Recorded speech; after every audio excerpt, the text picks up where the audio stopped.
네, 해법을 찾는 토론 이슈인 직설 시작합니다. 주식 양도소득세 부과 기준이 되는 대주주 요건을 현행 10억 원에서 이제 내년부터는 3억 원으로 낮추려는 정부 정책에 제동이 걸렸습니다. 현대판 연자제라는 비판과 더불어서 투자자 반발까지 심해지고 있는 상황입니다. 네, 그러자 여당인 민주당에서 시행이 예고된 대주주 기준 강화에 대해서 유예 가능성을 시사했습니다. 여당마저 미미한 기류를 보이고 있는 가운데 정부가 이 조세 형평성을 위해서 3억 대주주 양도세를 밀어붙일지 관심입니다. 자, 그럼 오늘 관련 이야기해 주실 세 분 소개하겠습니다. 현대경제연구원 최양호 고문, 사회연대포럼 정용건 대표, 또 정철진 경제평론가 세 분 나오셨습니다. 안녕하십니까? 세 분 어서 오세요. 자, 이제 내년부터 주식 양도세 과세 대상인 대주주 여부를 판단하는 주식 보유액 기준이 이제 기존의 10억 원에서 3억 원으로 대폭 낮아지게 됩니다. 이 3억 원이란 기준에 대해서 적절하다고 보시나요? 글쎄요, 이제 그 이익이 있는 곳에 예. 세금을 부과해야 된다는 그런 큰 원칙과 관련해서는 뭐 다들 충분히 공감하고 있습니다. 그런데 대주주 3억이 대주주이냐 이 문제와 관련해서는 뭐 논란이 한껏 상당히 뜨겁게 되고 있고요. 예. 재정당국에서 이야기하는 부분 중에서 그나마 좀 제가 재정당국의 편을 들기 위해서 아무리 찾아도 일리가 있는 부분들은 뭐 17년, 19년 이렇게 해서 계속해서 준비해왔다. 단계적으로 낮춰왔기 때문에 가는 것을 제외하고는 나머지 합리적인 부분과 관련해서 좀 찾기가 힘들다. 이렇게 판단하고 있고, 그래서 저는 대주주를 갖다 3억으로 보기는 무리가 있다. 관련한 근거도 그 어디에도 없고, 제가 좀 확인한 바에 의하면은 그나마 상법상에서 이 대주주와 관련된 구분이 있는 것이 소수주주를 보호하기 위한 소수주주권 보호 법안이 있습니다. 예. 법률이 있습니다. 거기에 보면은 자본금 1,000억 이상의 경우에는 1%, 그래서 10억 정도 이하의 소수주주들이 모여서 소액주주의 권리를 보호하기 위한 그런 여러 가지 장치를 가지고 있는데, 거기에 봤을 때도 현재의 상법에 봤을 때도 10억 밑으로 내려와가지고 그걸 대주주라고 인정하기는 사회 통념상으로도 법상으로도 좀 어렵다고 보고 있습니다. 정철진 평론가님께서는 어떻게 보시나요? 그러니까 이제 과연 이걸 되돌려야 마느냐 여기에 대한 예. 이제 논란은 이제 조금 이따 다시 우리가 얘기를 하기로 하고요. 3억이 대주주냐 이게 적절하냐 아니냐만 그러니까요. 말씀을 좀 드리면, 저는 누누이 말씀드리지만은 이게 선진국처럼 이게 금액으로 대주주를 정할 부분은 절대 아니라고 봅니다. 그러니까 즉 지분율로 따져서 대주주의 요건을 정의하는 것이 맞고, 현재 우리도 보면 코스피는 1%, 코스닥은 2%라는 게 있는데, 굳이 이거 외에 플러스 이제 2017년에는 25억이었죠. 25억, 15억, 10억, 3억이라는 금액 기준을 같이 두면서 이게 대주주가 맞냐라는 이제 그 굉장히 많은 반발이 나오고 있거든요. 그렇기 때문에 이때 굉장히 우리가 앞으로 오늘 논의할 이야기가 많지만, 적어도 저게 그럼 대주주 과세라는 이름을 고치던가. 예. 왜냐하면 3억이라는 게 대주주라는 거는 앞뒤가 맞지 않죠. 대주주니 소액주주니라는 것은 지분율로 인한 평가를 말하는 그렇죠. 건데, 금액을 넣는다는 것은 일단 불합리하다라는 말씀을 좀 드리고요. 결과적으로 이번에 뭘 고치고 어떻게 하게 된다면 당연히 금액은 빼야 되고, 우리도 뭐 선진 증시처럼 지분율 기준으로 가는 것이 합리적인 것이 아닌가 이렇게 보고 있습니다. 네네. 저는요, 대주주에 대해서 좀 우리가 이제 알러지 반응이 있는데, 세법상의 대주주는 우리가 생각하는 뭐 일반의 회사 지배를 하는 대주주가 아니라 과세 대장 주주를 대주주라고 그럽니다. 네. 그러니까 거기에 대해서 지금 조금 혼란이 있었던 것 같고요. 과세를 할 수 있는 부분들을 얘기를 하다 보니까 세법상에 이제 대주주라는 얘기가 나왔는데, 이거 2017년도에 정해진 거예요. 예. 그리고 지금 우리가 2023년을 보면 모든 사람이 양도소득세 내야 됩니다. 따라서 이제 상장 주식에 대해서 양도세를 이제 부과하는 데 있어서 세금 부과 면제를 세금 부과로 전환하는 과정에서의 어떤 뭐 절충적인 그런 금액이라고 보기 때문에 이것이 갖는 뭐 의미라든가 이런 것보다는 사실 아까 말씀하신 대로 뭐 50억에서 20억, 10억, 뭐 10억, 3억으로 내려오는 과정은 그것을 최소화하기 위한 부분이고요.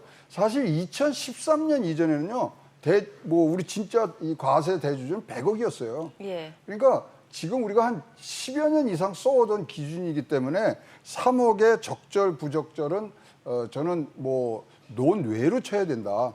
일단 2023년도에는 뭐 1원이든 1,000억이든 똑같이 양도세가 부과되기 때문에 그 카운트 과정에서 나오는 부분, 그래서 3억이 크다 적다 이건 크게 논의할 얘기는 아니라고 저는 생각하고 싶습니다. 그럼 이 대주주라는 요건 자체를 아예 없애야 된다라고 보시는 거예요? 그렇죠. 대주주란 말을 이제 쓰는 게 이제 국민들에게 혼돈을 준 부분들에 그러니까 있어서 세법상 과세대상 주주인데. 그렇죠. 예. 과세대장기고 이 또 2017년도에 정해진 걸 지금 바꾼다. 이거는 정책 신뢰에 굉장히 큰 부담을 주는 거거든요.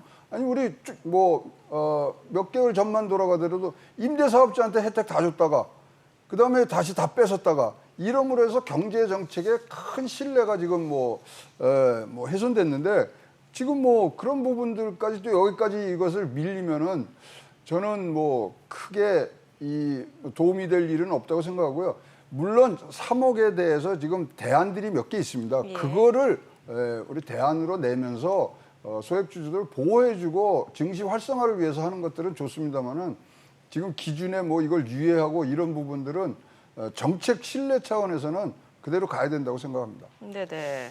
그렇긴 한데 바로 여쭤볼게요. 네. 정책 신뢰도라는 측면도 있지만 많은 투자하시는 분들이나 경제 전문가들이 3억이라는 기준에 대해서도 의아해하는 부분이 있고 지분을 기준으로 해야 된다는 의견도 제시해 주시고 일단 질문이 그럼 우리는 왜 이렇게 금액 기준으로 하는 방식을 택했을까에 대한 질문을 먼저 드리고 싶어요. 그러니까 아까 말씀드린 2013년부터 내려둔 관행입니다. 그때는 100억, 그다음에 쭉 그럼 우리가 50억. 개정할 기회가 많이 있었잖아요. 해외 사례를 참고한다고 치면 지분 기준으로 바꿀 기회는 얼마든지 근데 있었는데 우리 지분도 우리나라에 있거든요. 1%, 2%. 또는이잖아요. 그러니까 예. 둘 다 또는, 예. 적용될 수 있는 거기 때문에. 그런데 일단 시가총액에 대해서는 지금 이런 생각은 있습니다. 그게 사실 변하는 거잖아요. 시가총액이라는 그렇죠. 것은. 예, 예. 그래서 주가가 매일 변하기 때문에 딱 잘라서 하는 부분들이 어려운 점이 있습니다만은 전환하는 과정에서의 정표를 놓은 것은 저는 맞다고 보거든요.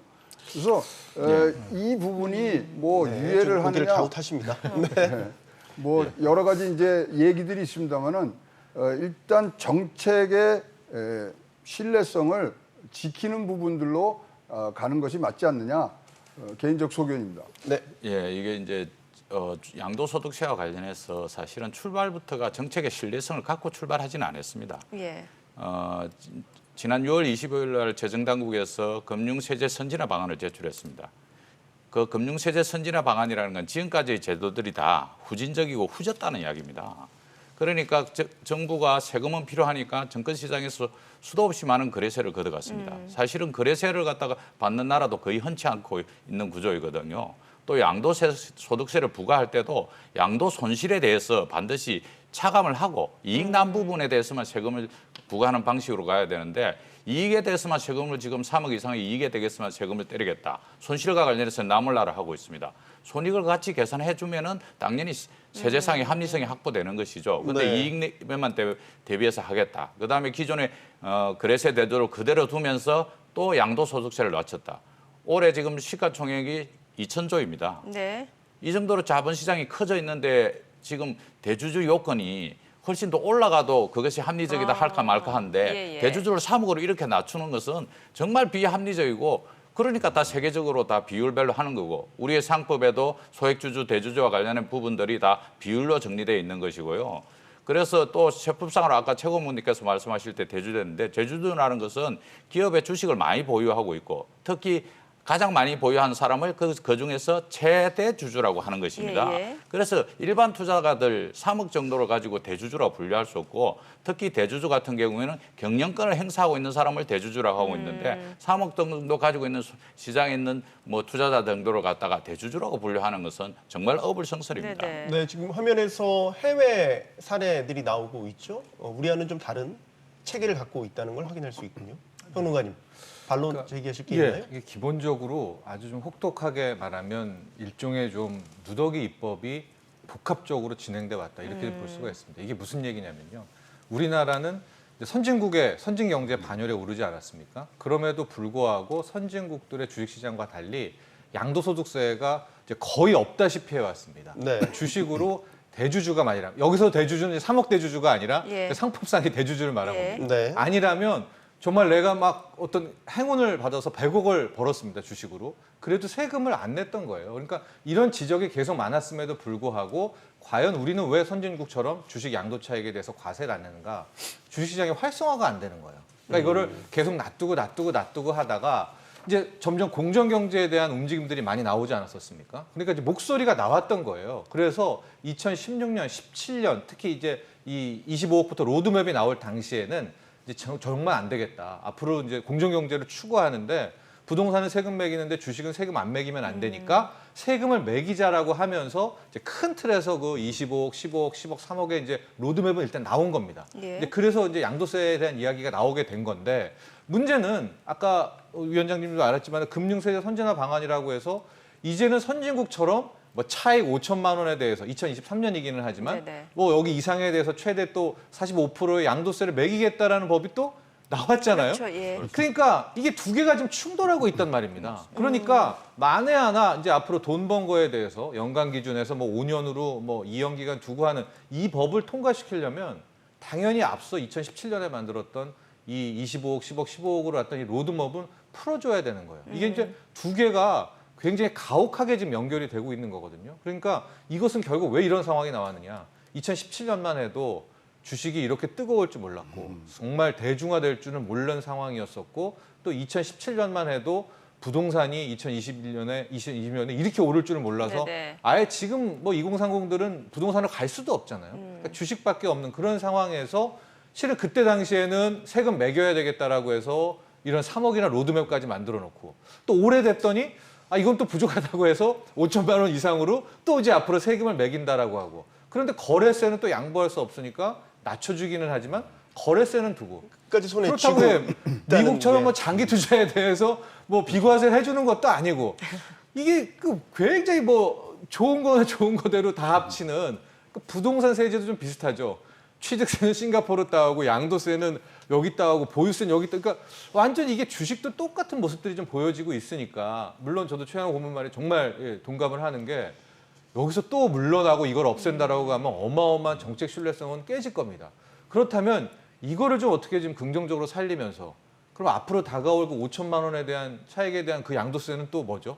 그러니까 이 부분은 정말 교통 정리가 필요하지 않을까 이렇게 생각합니다. 근데요, 우리가 예. 2023년을 봐야 됩니다. 네네. 얼마 안 남았어요. 근데 그때는 대주주 요건이 아주 없어집니다. 대주주 요건이라는 게 없어요. 그럼 몇 년 안 남았습니다. 근데 그때 이제 증권거래소 인하하죠. 0.15로. 그다음에 말씀하신 대로 5천만 원 공제 한도가 확대가 됩니다. 다른 나라는 없는 거예요, 이건 또. 그다음에 아까 우리 뭐 위원장님이 지적했던 그 순이익만 하는 손익통상이 들어옵니다. 예. 그러니까 뭐 이 손실액과 합산해서 순이익이 나오고요. 그다음에 손실 금액을 5년간 이월할 수 있는 이월 공제까지 생깁니다. 자, 이거면은 굉장히 지금 합리적인 주식시장의 대안이라고 생각하는데 그 가는 길목에 2021년도에 이게 툭 나와서 지금 뭐 하고 있습니다만 그러면 우리가 우려하는 대로 과연 연말에 장이 흔들릴 것이냐. 이분 이제 과세 대상이 한 41조, 2조 지금 얘기하는데 아까 말씀하신 대로 2천조입니다. 2천조에 41조를 다 팔아도 2%밖에 안 돼요. 그럼 우리가 변동장이라 그럴 때 뭐 7%에서 10%, 그다음에 장세가 바뀌는 걸 20%라 그러는데 대개들 보면 진짜 30일 이내에 다시 다 제자리를 찾거든요. 그래서 이 부분에서 이제 얻을 게 아까 정철진 평론가께서 얘기한 대로 몇 가지만 보완해주면 잘 운영할 수가 있습니다. 제일 중요한 게 장기 보유에 대한 공제. 안 나오도록 하는 부분들이 굉장히 많아야 되고요. 특히 이 손익통산을 어떻게 할 것인가. 양도세는요, 자진신고하게 돼 있습니다. 예. 자진신고하기 때문에 이 부분을 어떻게 활용을 할 것인가 등등의 보완책이 필요하지 지금 뭐 여야가 이 부분에 대해서는 굉장히 지금 의견이 맞아졌어요. 오래간만에.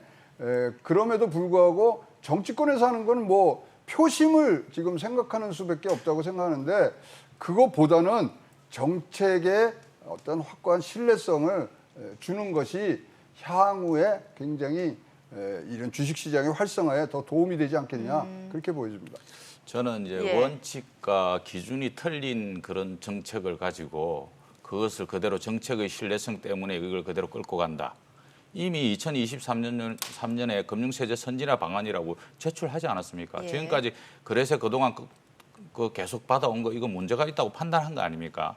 그다음에 손실 부분과 관련해서 도대체 세금 공제 안 해준 것과 관련해서 또 문제가 있다고 판단한 거 아닙니까? 그래서 만들어진 게 금융세제 선진화 방안이고 지금까지 주식시장에서 재정당국이 얼마나 많은 세금을 뜯어왔습니까? 표현이 좀 약간 직설적이긴 하지만 괜찮습니다. 예, 네, 올해 지금 8조 8천억 정도의 정권 거래세를 세수를 지금 받아갈 예정이고요. 작년에 4조 7천억, 2018년도에 6조 이상 이렇게 매해 엄청난 금액의 세금을 받아왔습니다. 그래서 정권 시장의 개미 투자자들이 실제로 지금 호갱이라는 표현이 있지 않습니까? 네. 야, 우리가 뭐 호갱이냐, 뭐 호구냐 이런 이야기들 지금 막 댓글로 막 올라오는 네네네. 이유가 그런 것인데 손실에 대해서 공제해주지 않는 세금이라는 것은 사실은 그것은 존립 근거가 대단히 약합니다. 그렇기 때문에 출발이 잘못된 거 가지고 자꾸 정부가 뭐 정책의 신뢰성을 위협받는데 이렇게 이야기하고 있는데 정책의 신뢰성을 위협받지 않으려면 원칙과 기준이 명확해야 되는데 합리성을 결여한 이런 정도의 세제 정책으로는 가기 힘들다. 그래서 2023년에 정확하게 이 새로운 금융투자 소득에 대한 가시를 하기로 하지 않았습니까? 네. 저 같은 경우에도 계속해서 캐피탈 개인에 대해서는 텍스를 부과해야 된다는 주장을 계속 해왔었습니다. 네. 예. 그런데 이 손실에 대한 공제 이 부분이 드러나 있는 2023년 제도가 있으니까 이제 이 정도에서 양도소득세 대주주와 관련된 부분들은 아예 전면적으로 폐지를 시켜야 됩니다. 이제 세법상. 예, 예. 자, 그리고 또 하나 논란이 그 대주주 요건에 해당하는 그 주식 보유 금액 가운데 이 가족 합산 원칙에 대해서도 이것도 얘기가 논란이죠. 많이 나오고 네. 있어요. 뭐 친가, 외가, 조부모, 부모, 자녀, 손자, 손녀, 이거 직계 존비속, 뭐 배우자 모두 물량을 합쳐서 금액이 3억 원이 넘으면 대주주 요건에 해당이 되고 그래서 이제 세금을 부과하겠다라는 건데 여기에 대해서도 지금 반발이 심하니까 결국에 정부가 좀 손을 볼 것 같긴 해요. 이거는 예. 뭐 재벌 때려잡던 몽둥이를 개인한테 든 거니까 그렇죠. 뭐 이거는 뭐 네. 진짜로 이거는 폐지돼야 되는 부분입니다. 그러니까 뭐 추석 때 모이면 어머니 삼성전자 주식 몇 주 가지고 계세요? 그걸 들고 계세요. 그러니까 다 추석 확인해야 연휴에 돼요, 지금. 이런 뭐 어머니는 굉장히 기분이 좋으시겠죠. 효자 양성 정책이죠. 어머니의 주식까지 있는데 이것이야말로 사실 보유 합산 이거는 과거에도 종합부동산세 할 때 위헌으로 나왔기 때문에 이 부분은 정말 폐지가 돼야 되는 거고 일단은 이거는 안 하는 걸로 지금 그런 방향으로 의견이 모아지고 예, 있죠. 모아지고 아직 있기 결정된 때문에 건 아니고. 네. 예, 뭐 걱정 안 하셔도 될 것 같은데 일단 그러면 자 이것을 합산 안 하면 어떻게 되느냐? 그러면 홍남기 부총리의 얘기하면 6억 내지 7억 정도로 이 종목에 보유한 그 세금을 완화할 수 있는 부분들이 생겼다 그러는데 모르겠어요. 하여튼 이 부분은 재벌이 과거에 지배구조를 확고하기 위해서 했던 수법에 대한 재벌 몽둥이였거든요. 그래서 당연히 이것은 안 해야 된다고 생각을 합니다. 그러니까 2017년 상황을 아주 우리가 추론해 볼 수가 있죠. 당시에 어땠는지. 왜냐하면 대주주에 대한 요건을 저렇게 로드맵을 만들면서 가족 합산이라는 것을 넣었다는 것은 실질적으로 어떤 건전한 주식 투자 문화를 만들기 위해서 저런 입법, 저런 과정을 뒀다라기보다는 약간 좀 화풀이 미움성이 큰 거죠. 왜냐하면 3억인데 거기 가족 합산이라는 것은 정말 대주주의 우리가 그걸 제한하겠다는 것과는 취지와 정반대가 되지 않습니까? 그렇기 때문에 지금 다시 생각해 볼 부분은 주식에 대한 양도세는 돈 번 부분에 대해서 양도하는 것이라고 봐야 될 것 같고요. 대주주에 대한 태클, 대주주에 대한 제한은 실질적으로 훨씬 더 높은 지분율을 가지고 예. 대주주를 다시 명확히 하고 그때 대주주는 가족 합산 반드시 넣어야죠. 예. 왜냐하면 그것은 일종의 시장 교란 행위가 있을 수 있으니까. 그렇게 해서 투트랙으로 가는 것이 맞지 않느냐. 대주주에 대한 규제는 대주주의 규제로 다시 한번 정석적으로 가고요. 네. 정말 우리도 선진국처럼 이제 주식 양도세 당연히 돈 소득 났으면 세금 내야죠. 그거는 이제 앞으로 선진화 방안에 있는 것처럼 이제 5천만 원이든 뭐 3천만 원이든 해가지고 앞으로 5년 통항산 해주고 또 그거 가지고 세제 혜택 주고 하는 방향으로 나가는 지금이라도 이런 방향으로 나가는 것이 또 큰 틀에서 보면 나중에 또 뒷말은 안 나오지 않을까. 지금 우리가 한번 정말 세게 논의를 하는 것이 어떨까 또 이런 생각을 해봅니다. 네네. 예, 이 시행령에 대한 이제 표현으로 나온 게 이제 결국은 대주주, 특수관계인 이렇게 나오는데 그러니까 네. 대주주에서 출발한 겁니다 이게. 대주주에서 출발하다 보니까 특수관계인이라는 것이 법인 세법상의 대주주와 최대주주 사이에서 이렇게 해서 지분들을 우호 지분을 만들어 가지고 일대주주로서 역할을 하는 이 부분과 관련해서 제재하기 위해서 재벌들의 문어 방식 확장을 갖다 막기 위해서 공정거래 차원에서 나타난 것이고요. 예. 그래 대해서 세금을 과세하기 위해서 나온 건데 이 다 모아가지고 뭐 이거 뭐 완전히 뭐 그냥 뭐 친가 외가 조부모 자녀 손자 손녀까지 이렇게 다 모아서 하니까 이 법이 이러니까 상식적이라고 누가 판단하겠습니까? 다 모여서 뭐 아까 말씀하신 대로 야 이제 주식 시장이 괜찮아지고 부동산도 어려워지고 또 정부도 당연히 이제 자본시장 쪽에서 역할을 하고 기업에 돈이 흘러가게 하기 위해서는 이쪽으로 방향을 틀어야 된다고 하니까 모여서 자 그럼 우리가 장기적으로 뭐 꽤 괜찮은 주식이라도 사보자 이랬는데 그걸 그러면 가족들이 다 모아냅니까? 그래서 그걸 안 하겠다고 하는데 홍남기 부총리 그거 안 하겠다고 이제 잘못했다고는 뭐 하는 정도 수준에 왔는데 실제로 큰 틀에서 잘못된 그런 판단이면은 전반적으로 이 부분들은 2023년을 기점으로 나오는 법에 맞춰서 이 부분들도 빨리 철회해야 된다고 보고 있습니다. 네. 앞서 정철재 평론가께서 잠시 언급하셨지만 오는 2023년부터는요. 5천만 원이 넘는 주식 양도 차익에 대한 양도소득세 부과 전면 시행됩니다. 이 시점에서 대주주 기준을 확대할 필요성이 있을까라는 의문이 들고 정평론가님한테 바로 질문을 드려야 되겠는데 앞서 저희 그 3억 원 이상 양도소득세와 여기 양도소득세가 다른 건가요? 같은 건가요? 그러니까 연속 속산에 있는 거죠. 이제 그게 해소되면 2023년부터는 선진화 법안으로 이제 가게 되는 거니까 지금 계속 나오는 것은 일단은 2023년에 저 선진화 방안에 따라서 양도차익 과세를 하는데 지금 21년, 22년이 혼돈의 시기로 빠져들게 되지 않습니까? 과도기 네. 같아요. 예, 3억이 유지되게 된다면은 샀다 팔았다를 해야 되겠고 아마 지금같이 뜨거운 상황에서는 뭐 보통 한번 샀다 팔았다 하면 연말에 5조 정도 나오거든요, 물량이. 뭐 6조, 7조도 한번 이 정도 열기라면은 나왔다 할 텐데 시장 교란도 상당히 클 것 같고요. 예, 예. 그렇게 네. 될 경우에는 또 원치 않게 이런 큰 손들은 모르겠습니다. 3억 이상이 큰 손이라고 요즘은 모르겠지만은 어쨌든 관리를 받고 전문가들이 해주지 않습니까? 예, 예. 상대적으로 낮은 도박개미들은 잘 모르십니다. 모르다가 이게 뭐야 하다가 떨어지면 또 울다가 갑자기 또 왜 그러니까 이런 혼돈이 좀 빠질 수가 있습니다. 그렇게 된다면 이 두 개의 조율 시기를 잘 맞추는 것이 당국의 어떤 의무가 아닐까. 왜냐하면 2017년에는 실은 5천만 원 이상 과세는 그때 몰랐던 뭐 생각도 안 했던 거 아니겠습니까? 근데 이게 실은 지금 나온 게 적법한 거죠. 과액에 대해서 하고 대주주라는 것은 금액이 아니라 100% 지분으로 가는 게 맞습니다. 주식이라는 거는요. 오를 땐 한참 오르지만 떨어질 땐 한참 그럼요. 오르는데 예. 주식 지금 뜨겁지만 3억이 또 어떻게 될지 모르는 거 아니겠습니까? 예, 예. 네. 인플레이션도 있고 그걸 감안한다면 당연히 대주주 요건은 지분율로만 가는 것이 정말 누가 봐도 합리적이지 않나 이렇게 보여집니다. 네네. 네. 다음 또 어떤 분 의견 주시겠습니까? 그런데 지금요 우리가 시장 교란 얘기 많이 하는데 올해 평균 하루에 이제 대금이 한 17조 돼요. 그 중에 한 10조 정도 한 70%를 지금 우리 동학개미들이 지금 운용을 하고 있다 그러거든요. 그러면 지금 우리나라 2천조에 지금 우리 주식 시장의 지수를 흔들고 우리 뭐 어떤 변동성을 주기 위해서 얼마를 팔아야 되냐면 한 200조 팔아야 되거든요.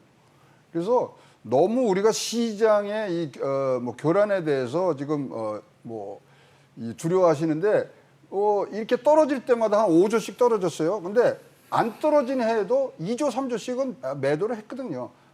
따라서 이거에 너무 걱정을 하지 마시고요. 2023년 하나 기억하셔야 될 건 대주주 요건은 아예 없어집니다. 네네. 모든 사람한테 가기 때문에 그런 부분들을 보셔야 되고요. 5천만 원 이상의 이득을 얻었을 때 그때부터 이제 뭐 양도 차익에 대한 과세가 지금 하는데 사실 뭐 미국이나 불란서나 스웨덴 이런 데는 또 공제액도 없어요. 등등 지금 이것들을 2023년에 지금 일어날 일을 어떻게 보완할 것인가에 대해서 지금 정부가 신경을 좀 써주는 부분들이 많아야 됩니다. 아까 말씀드린 장기 보유에 대한 부분, 그다음에 점진적인 거래세 이제 뭐 좀 낮추는 부분, 그리고 개인 종합 관리 계좌 어떻게 활용할 것인가 등등의 몇 가지 숙제는 분명히 있어 보입니다.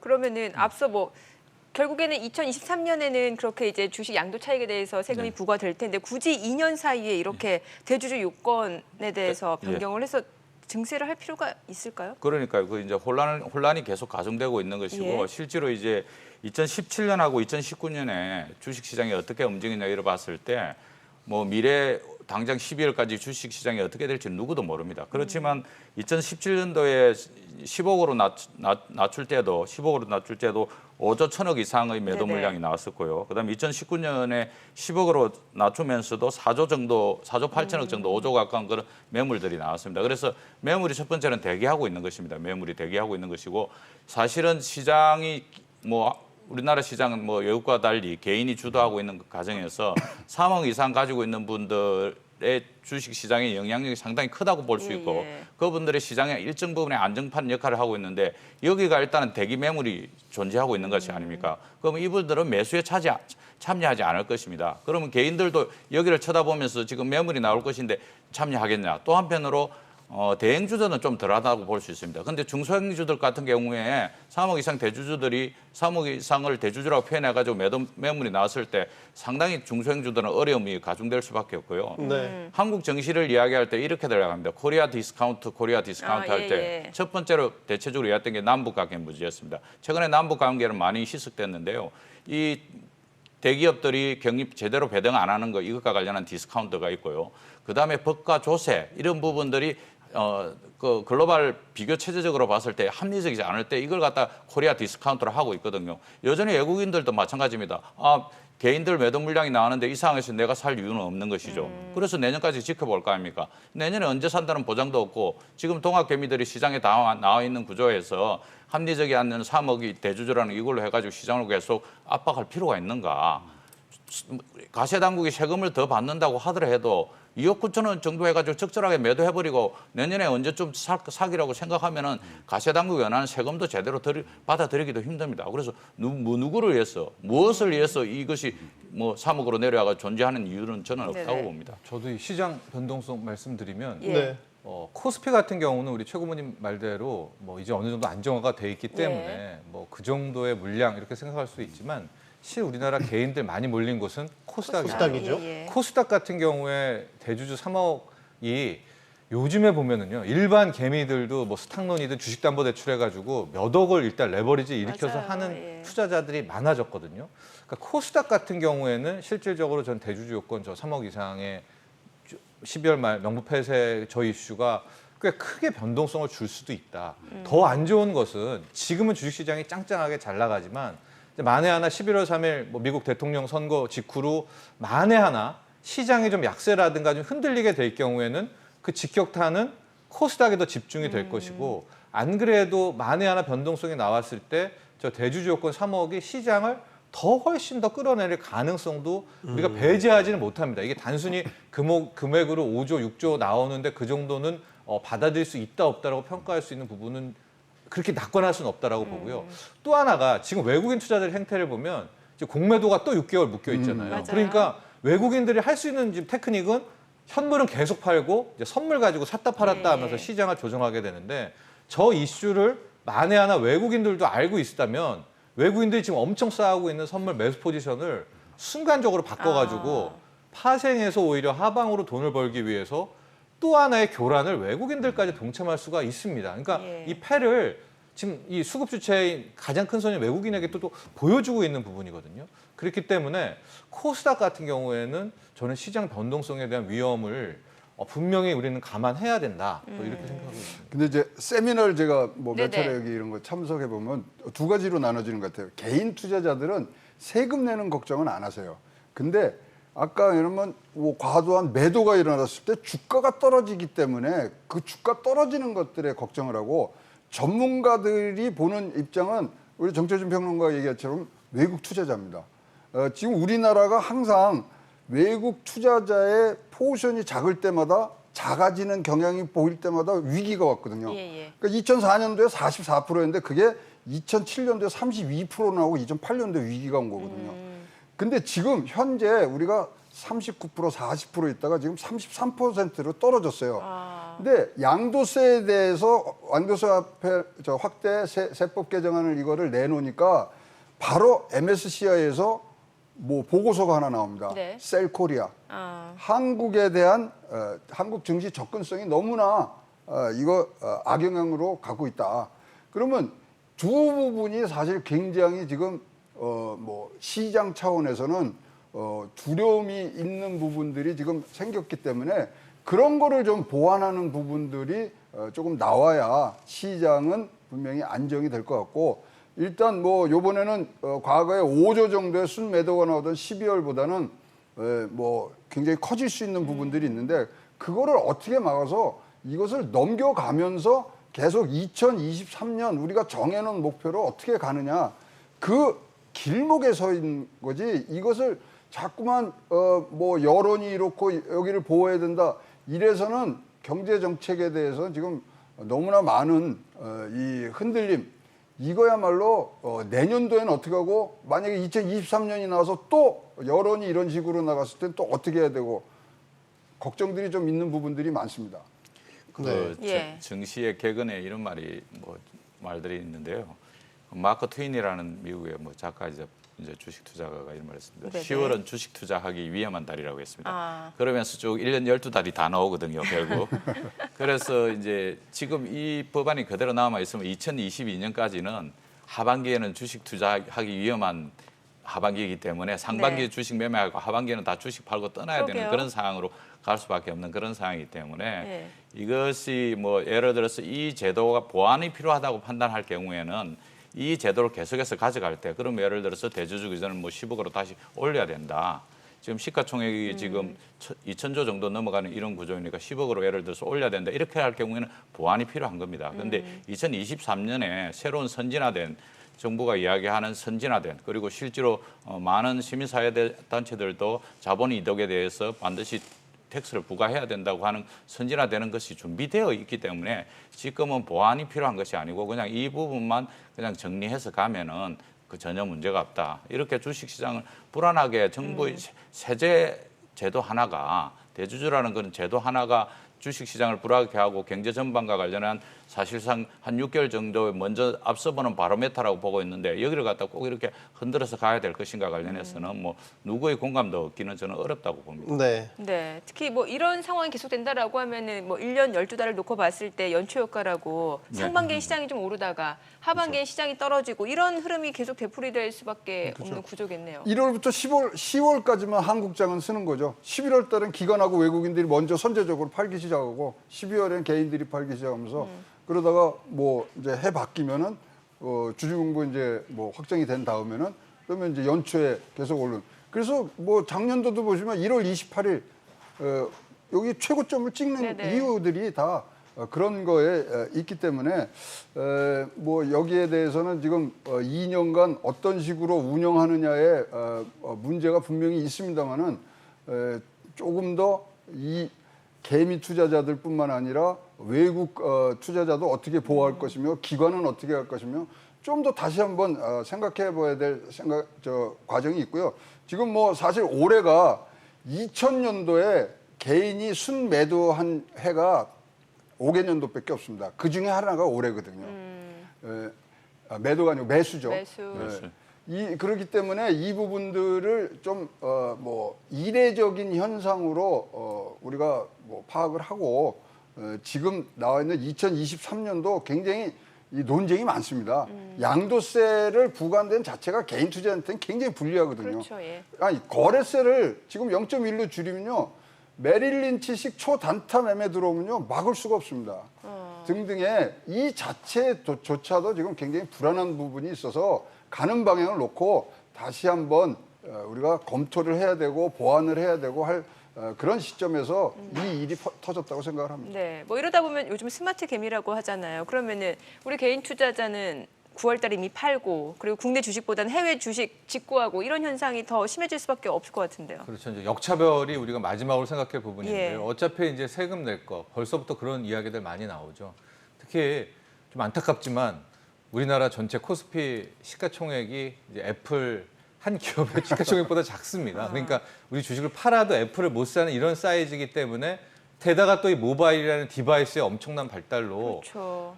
많은 이제 2030을 벗어나서 중장년층도 이제 해외 주식 시장으로 나가게 되는. 그렇죠. 네. 예. 그걸 역설적으로 만드는 것이 국내 당국이라는 이게 큰 이해 충돌이지 않습니까?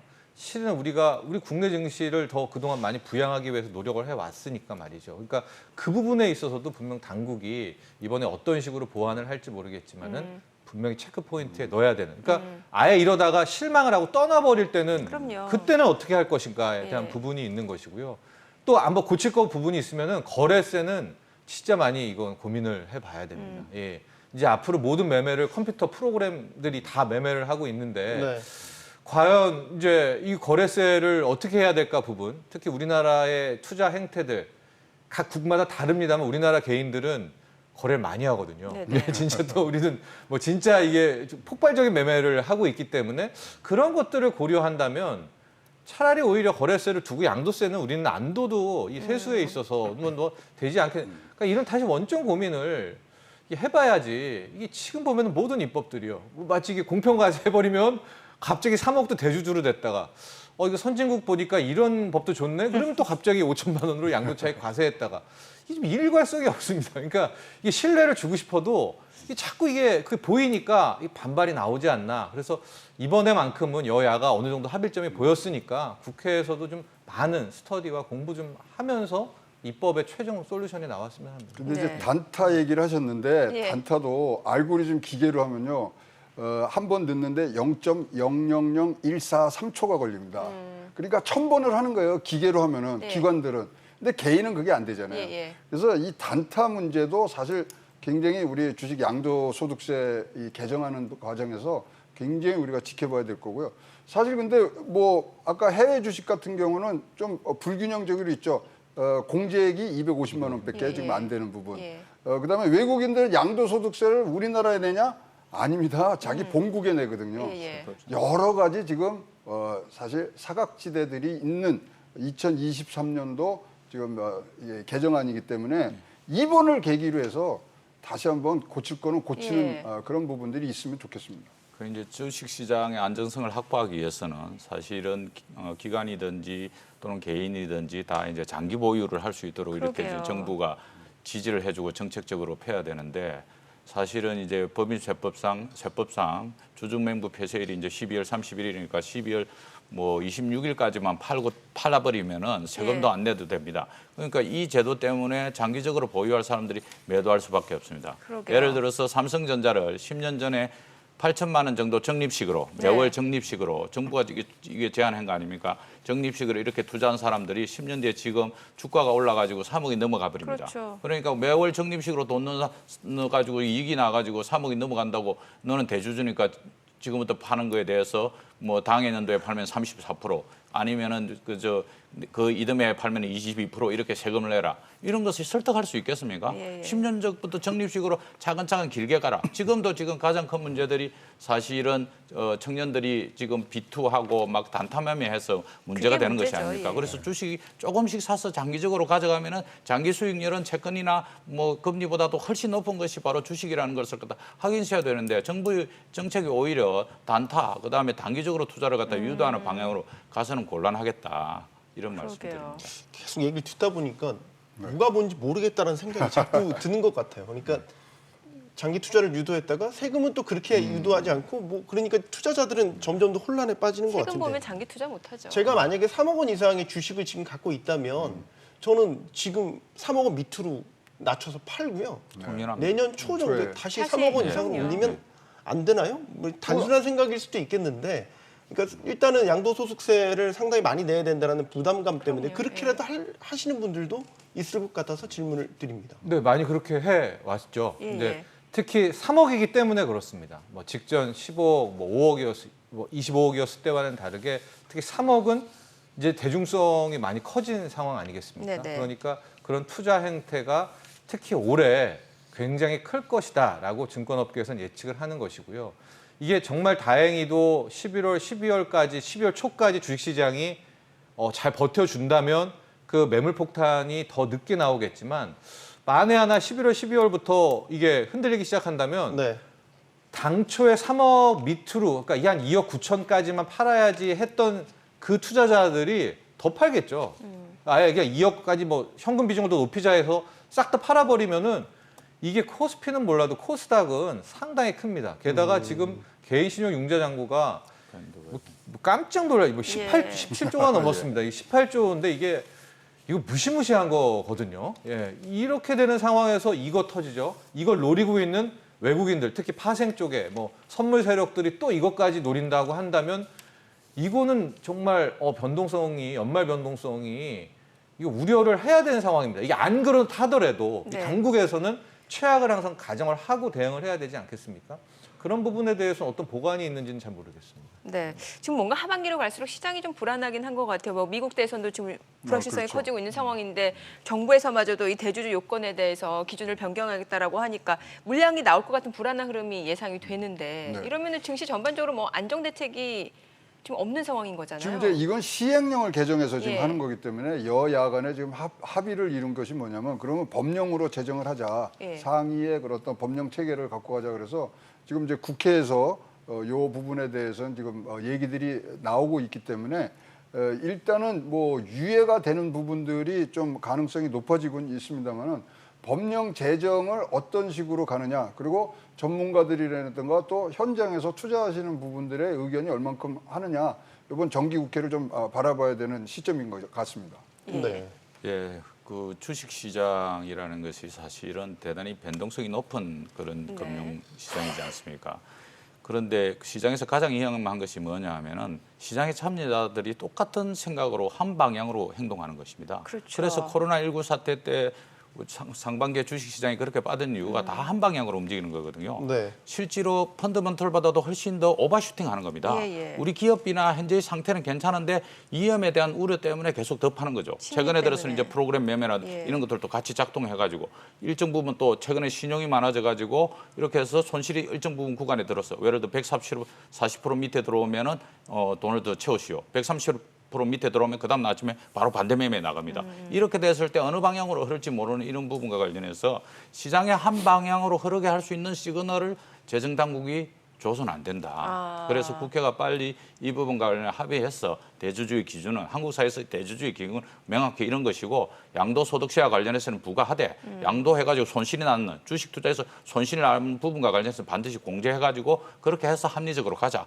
이렇게 해서 거기에 마땅한 세금을 받는 것이 가장 선진적인 방안이라고 볼 수 있습니다. 뭔가 정말 증시를 불안정하게 만드는 정책인 것 같다는 생각이 드는데요. 정철칠 평론가님 어떻게 네, 보세요? 그렇습니다. 이제 여기에 대한 이제 당국의 입장은 크지 않다라는 거거든요. 뭐 해당하는 분들도 뭐 9만 명, 8만 명 정도고 나중에 5천만 원 하더라도 뭐 연간 5천만 원 이상 수익 내는 사람이 전체 주식 투자자의 뭐 2%, 3%밖에 안 되기 때문에 실제적으로 이것은 다수의 개인 투자자에 도움이 된다. 이제 이렇게 반론을 제시하는데 우리가 주식을 투자하는 이유라든가 뭘 투자한다는 이유 자체가 예. 내가 앞으로 더 많은 수익을 올리려는 그 기대에 대한 부분들이 분명히 같이 작용을 하는 거란 말이죠. 그렇죠. 결과와 상관이 없이 나는 더 잘하겠다라는 노력, 뭐 나는 더 잘하겠다는 그런 것들이 있기 때문에 이제 투자라는 걸 하죠. 굳이 이 원금이 보존되는 저축 대신에. 근데 그런 부분은 완전히 지금 배제한 채 3억 이상 지금 현재 투자하는 사람은 8만 명 뭐 이 정도밖에 안 되는데 이거는 뭐 전체 뭐 몇 프로밖에 안 되니까 영향이 없지라는 것은 실질적으로 국민들의 지금 굉장히 격양된 마음을 달랠 수가 없습니다. 그런 부분도 당국이 생각하는 입법 정신과 국민들이 받아들이는 그런 생각과는 큰 괴리가 있다는 것도 꼭 고려해야 될 것으로 보입니다. 지금 말씀하시죠. 과세 형평 말씀을 해주셔서 그러는데 사실 이걸로 이제 촉발된 논의가 뭐냐면 사실 지금 면세점에 있는 분들도 굉장히 많습니다. 그분들이 한 760만 대거든요. 근데 지금 저희가 뭐 이 통계를 잡으면 한 650만에서 한 700만 정도가 지금 개인 투자자고 네. 비슷비슷한데 자 소득 상위 1%가 지금 소득세 41%네요. 이런 부분들까지 다 합쳐서 전체 세법에 대해서 진짜로 다시 한번 생각해 보야 될 때가 있고요. 그다음에 지금 뭐 우리가 재정준칙 얘기도 하고 국가 부채 얘기도 하기 때문에 이 부분은 감히 제가 제안을 드리고 싶습니다만 국회에 특별위원회를 만들어서 향후 재정 운영을 어떻게 할 것인가 거기에 그 틀 안에서 다시 한번 재검토하는 것이 맞다고 봅니다. 네. 자, 주식 양도소득세 그 대주주 요건과 관련해서는 홍남기 부총리는 일단 정책 일관성 차원에서 계획대로 진행하겠다라는 고수 입장을 밝히고 있는 반면에 여당인 더불어민주당을 중심으로 정치권에서는 유예하는 게 맞다라는 이야기가 흘러나오고 네. 있죠. 아직 결정된 건 아니지만 분위기가 그렇다는 걸 전해드리는 겁니다. 이 때문에 홍남기 패싱 뭐 이런 식의 뭐 평가들도 나오고 있는 것 같고요. 계속해서 뭐 조만간 결정이 될 테니까요. 네. 사태 또 추이를 한번 지켜보고 저희가 또 다음에 토론하는 시간 그러게요. 마련하도록 하겠습니다. 네. 도움 말씀 주신 최영호 고문 또 정영권 대표 정철진 평론가였습니다. 세 분 감사합니다. 잘 들었습니다.